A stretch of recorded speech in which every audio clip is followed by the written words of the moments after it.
Este domingo se realizó el Te Deum evangélico en la Catedral Metodista Pentecostal. A esta ceremonia asistió el presidente de la República, a autoridades de todos los poderes del Estado y también los candidatos presidenciales. En la oportunidad, los obispos hicieron un llamado a la unidad nacional, a perdonar los errores del pasado, y también se abordaron temas como las demandas estudiantiles o la discusión sobre el aborto terapéutico, por ejemplo. Para hacer un balance de esta ceremonia, de esta mañana de domingo, nos acompaña en CNN Chile el obispo evangélico Emiliano Soto. Obispo, gracias por estar con nosotros, bienvenido. Muchas gracias.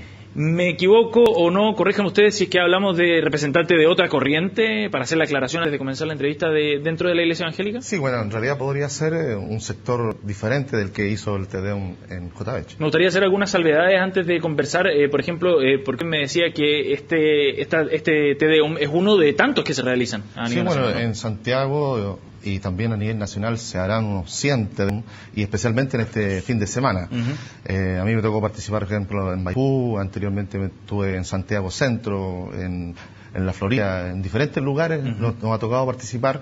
El día sábado tuvimos La Pintana. Perfecto. Entonces, una cantidad de Te Deum que en realidad para nosotros, dentro de nuestra organización, este es un Te Deum más de la realidad del mundo evangélico. Y adquiere mayor importancia, sin duda, por la presencia del presidente Sebastián Piñera, por la presencia de autoridades políticas, etcétera. Pero me interesaba hacer esa aclaración, esa salvedad, obispo, para conocer qué tan representativa es esta ceremonia del mundo evangélico a nivel nacional, y en particular las palabras que entregaron los obispos sobre distintas materias de contingencia nacional que ya analizaremos en detalle. La pregunta es, en definitiva, esa: ¿cuán representativa es esta ceremonia? Bueno, en realidad lo que ocurre es de que en Chile no existe una ceremonia oficial del mundo evangélico con el Estado de Chile. No existe.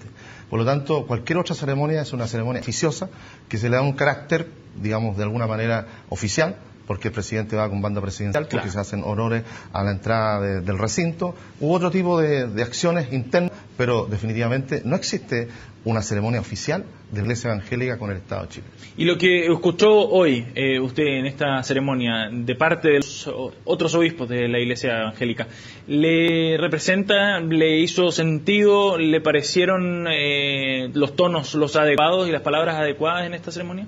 Bueno, en algunos casos, lógicamente, creo que en el mundo evangélico emergen pensamientos y planteamientos que se dijeron ahí. El caso del obispo Eduardo Durán, cuando pide perdón, creo que está en lo recto, porque definitivamente nosotros somos cristianos y cualquier acción que se haya hecho con anterioridad, venimos recién saliendo de un periodo de los 40 años, que justamente la semana anterior una cantidad de instancias que también pidieron perdón. Y creo que es relevante eso de que vamos, los evangélicos, pedir perdón a Chile, pedir perdón a esas familias que fueron afectadas, sus derechos humanos, que mujeres fueron violentadas, familias de detenidos desaparecidos que definitivamente necesitan una palabra de perdón, de conocer la verdad, de que exista reconciliación, porque si nosotros somos cristianos, debemos promover el perdón, el amor y la reconciliación. Por lo tanto, creo que estuvo dentro del marco que se espera. Detengámonos en ese punto un poco, obispo. ¿Por qué era necesario que la Iglesia Evangélica hiciera este mea culpa? Lo que pasa es que hace casi 40 años atrás también la Iglesia Evangélica guardó silencio. Inclusive hubieron algunos pronunciamientos de algunos obispos en Chile en el cual dijeron, sabe que las Naciones Unidas está mintiendo con respecto a lo que está ocurriendo acá en Chile, y ellos dijeron, ok, aquí en Chile se están respetando los derechos humanos. Ese hay un documento y todo está establecido de una manera ordenada. Entonces, decir ahora, pedimos perdón por un silencio que hubo en ese tiempo, es importante, es relevante.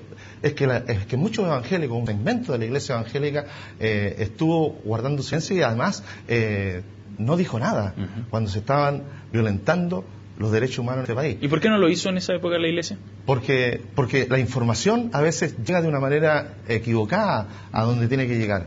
Yo creo que las autoridades de la Iglesia Evangélica en ese entonces, hace 40 años atrás, también recibieron una información equivocada. Se hablaba de pancetas, se hablaba de una cantidad de información, todo favorable al gobierno de turno. Sí, por lo tanto, ahí había una mirada y una perspectiva de acuerdo a lo que le están entrando la información. Recordemos que de ahí precisamente emerge el Te Deum evangélico, en el mismo lugar. Por lo tanto, ahí yo creo que hubieron algunas confabulaciones, algunos obispos que de alguna manera tomaron iniciativa en poder decir que en Chile no estaba pasando absolutamente nada. Ahí queda muy evidente aquello en el contraste que uno hace con la Iglesia Católica, ¿no? El rol que tuvo la Vicaría de la Solidaridad, por ejemplo, en ese periodo. Claro, pero también hubieron pastores y obispos que estuvieron en el Comité Pro Paz, por ejemplo, que se unieron con el trabajo que estuvo haciendo la Iglesia Católica.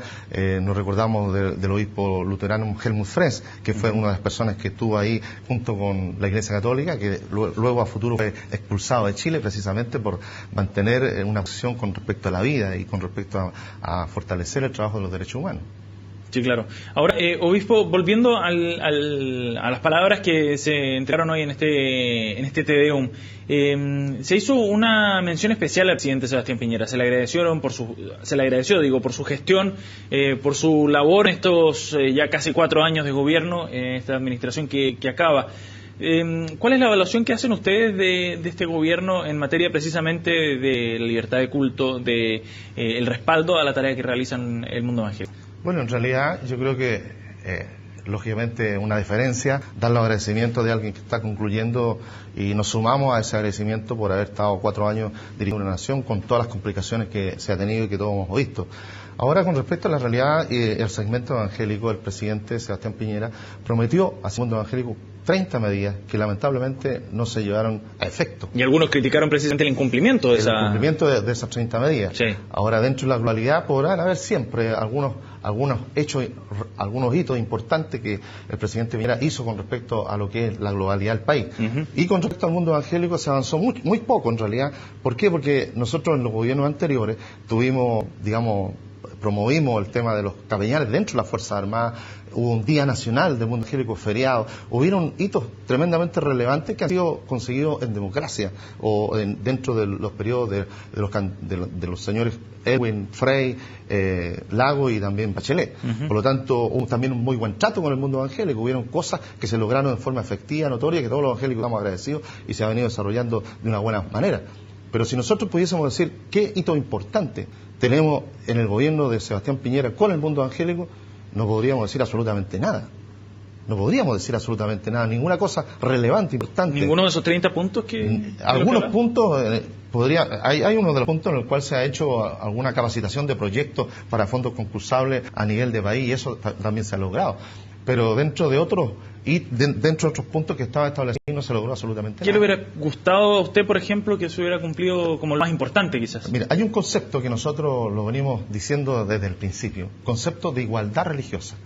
En la Constitución de Chile está establecido en el artículo 19, número 6, lo que significa la libertad religiosa. Y gracias a la libertad, lógicamente, existimos. Pero la igualdad no existe. Por lo tanto, los pastores seguimos teniendo problemas en los hospitales, seguimos teniendo problemas en entrar a las cárceles. Tenemos una cantidad de problemas relevantes que se da porque no estamos en una posición de igualdad con los otros credos.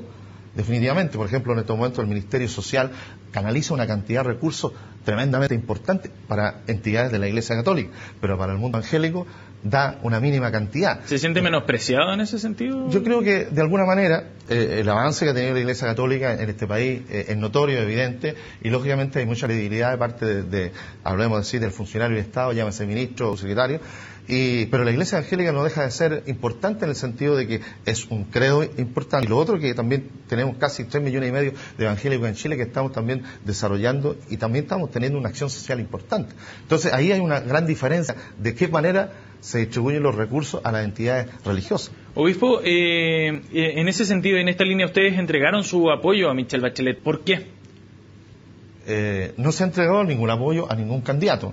Lo que nosotros hicimos, dentro de nuestro segmento, nosotros presentamos 3 propuestas a lo que es la reforma de la Constitución. Y dentro de esas 3 propuestas fueron justamente situaciones que nos tocó vivir el actual gobierno. ¿Cuál? La primera fue el tema de la ley 20.500, que es una ley que gesta el desarrollo de todas las entidades sociales que existen en el país, donde incluyen a todas las entidades religiosas y las metan dentro del mismo reglamento, que para nosotros nos vuelve a lo que significa entidades comunales, territoriales, porque en el fondo no hay igualdad, todo lo contrario, hay una mayor diferencia entre lo que es la Iglesia Católica y la Iglesia Evangélica. Y lo segundo, este tema que nos tocó vivir, de que en un momento dado pretendían que los evangélicos o las iglesias y los pastores tributáramos en Chile. Y eso nos pilló de sorpresa y pensábamos que estábamos en un concepto de igualdad funcionando, y eso fue una cosa real. El director de Servicios de Impuestos Internos nos puso ahí para poder tributar. El señor ministro Larroulet también dijo, esto está todo bien. Pero cuando comenzamos a trabajar en el tema, y hubo una tal presión del mundo evangélico, que desde Arica a Punta Arenas muchos pastores levantaron la voz, y en definitiva eso se transformó de la circular número 9 a la circular número 45, en la cual se eximía a todas las iglesias y a los pastores de tributar, porque estaba lógicamente en una desigualdad tremenda con respecto a lo que es la Iglesia Católica. Sí. Entonces, ahora, esos dos ítems, tanto el tema de igualdad, que no existe en la Constitución de Chile, el concepto de igualdad religiosa, el concepto de eximir la tributación de iglesia evangélica, y lo tercero, el hecho de nosotros lo que pretendemos es colocar dentro de la Constitución lo que objeción de conciencia en lo que es única y exclusivamente lo religioso. En temas que nosotros decimos, por ejemplo, el caso del matrimonio entre personas del mismo sexo, sí, que si en un momento dado a futuro se legisla con respecto a ese tema, nosotros tenemos la posibilidad de tener una objeción de conciencia, porque lo que decide nuestra forma de pensar es precisamente la Biblia. Y de acuerdo a la Biblia, está concebido el matrimonio única y exclusivamente entre un hombre y una mujer. En el fondo, que no se obligue a la Iglesia evangélica a realizar matrimonio. Exacto, y eso han sido las propuestas que nosotros le entregamos a la doctora Michelle Bachelet, las recogió y entiendo que son parte ahora de la propuesta que viene a futuro. Decía el apoyo a Michelle Bachelet por las palabras suyas en la última reunión que tuvieron con la candidata. Para nosotros la esperanza que está puesta ahora en la doctora Michelle Bachelet es para propiciar un nuevo comienzo, y eso se leía como un apoyo a Michelle Bachelet. Claro, lo que yo estoy diciendo ahí es precisamente... nosotros concebimos como evangélicos dos tipos de esperanza. La esperanza nuestra, por un lado, es una esperanza de parte de Dios, espiritual, una esperanza sobrenatural, pero existe una esperanza terrenal. La esperanza que muchas veces uno coloca en un abogado, un médico, la esperanza de poder ser sano, o la esperanza de que se regularice alguna situación legal. El hecho de que venga una nueva persona a la presidencia nos da la posibilidad de tener una esperanza para que estos temas que estamos conversando sean incluidos dentro de la reforma y también sean proyectados a futuro en un eventual gobierno de la presidenta Bachelet. Esperanza en Michelle Bachelet u otro candidato, entonces. Exacto, porque también nosotros es la idea de poder tener la posibilidad de contar con todos los candidatos y presentarles nuestra perspectiva. Por último, obispo, para terminar, porque se nos acaba el tiempo, el tono que se utilizó en este Te Deum evangélico por parte de algunos obispos como Edito Espinosa, por ejemplo, ha generado muchísimas críticas a través de las redes sociales, por ejemplo, del tono que se ocupaba para hablar de las batallas legales, ¿no?, por la igualdad. Él hablaba de toxina moral, refiriéndose precisamente a estos grupos, y hablaba de una degradación en la familia a nivel nacional importante, del rol que estaba jugando la familia. ¿Usted comparte ese tono? ¿Es representativo de la Iglesia evangélica? No, yo no lo comparto. En realidad creo que él lo hace a nivel personal, y lo hace también como funcionario de gobierno. Hay que recordar que él ha sido nombrado recientemente en la posición de representante protocolar de las iglesias evangélicas, después de una negociación política que hicieron 4 pastores con el actual presidente, eso a espaldas de la iglesia evangélica. Eso es una realidad. Entonces, que él venga a cumplir ahora una posición de representación protocolar significa que, de alguna manera, él está defendiendo su gobierno.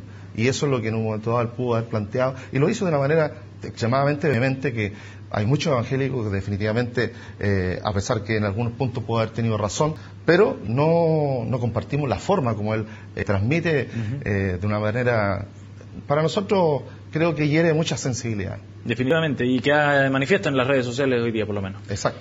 Obispo, muchas gracias por haber venido a CNN Chile, muy amable. Muchas gracias, bendiciones.